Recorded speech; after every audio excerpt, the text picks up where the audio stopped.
ourselves. Didn't capitalize on a pretty good opportunity, I think. The environment was awesome. The fan base was awesome.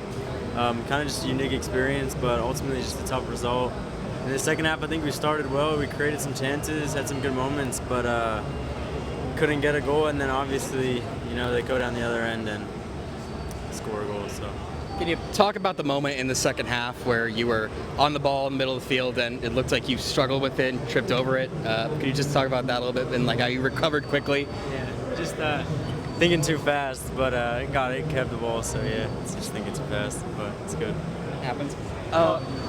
Peter, obviously when he comes on in the 60th minute, how do you deal with that? Just obviously you want to stop him, you want him, limit his chances, but how do you deal with just the moment, the crowd's cheering for him coming on, they were chanting, "We want Messi" during the first half. How do you deal with that moment? How do you settle yourselves down? How do you think that you settle the team down just to deal with everything that was going on surrounding this game and then surrounding him coming on? Yeah, I think obviously you could tell when he came on. I think the crowd was the loudest probably the crowd was all game. But it was kind of just doing what we were doing at the start and just keeping the momentum we had and trying to put our stamp on the game. Obviously, we were chasing the game at that point, so obviously it's going to be a bit more open. So he was going to have some space and time, and that's what that's what happens. But we just tried to do what we usually do, and that was press and get the ball and recover as much as possible and get some chances. So.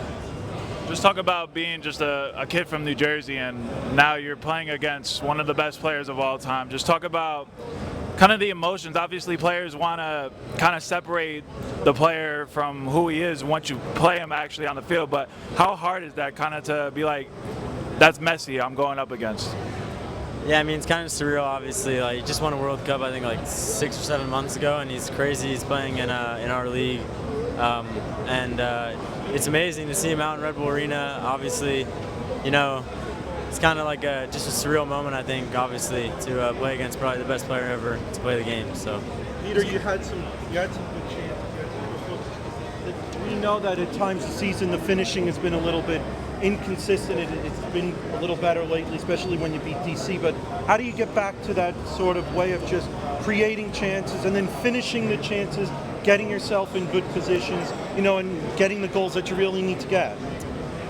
I mean, we get in so many good positions, and I think we're just missing that final ball and that finish. It's like right on the edge of, we're right there. I think, so many opportunities to put in the back of the net, and in those moments when we're on top, I think you have to score. Especially when we're dominating, you have to find a way to put those opportunities away. So it just comes down to finishing touch and just something we'll work on this week. So one final question for me.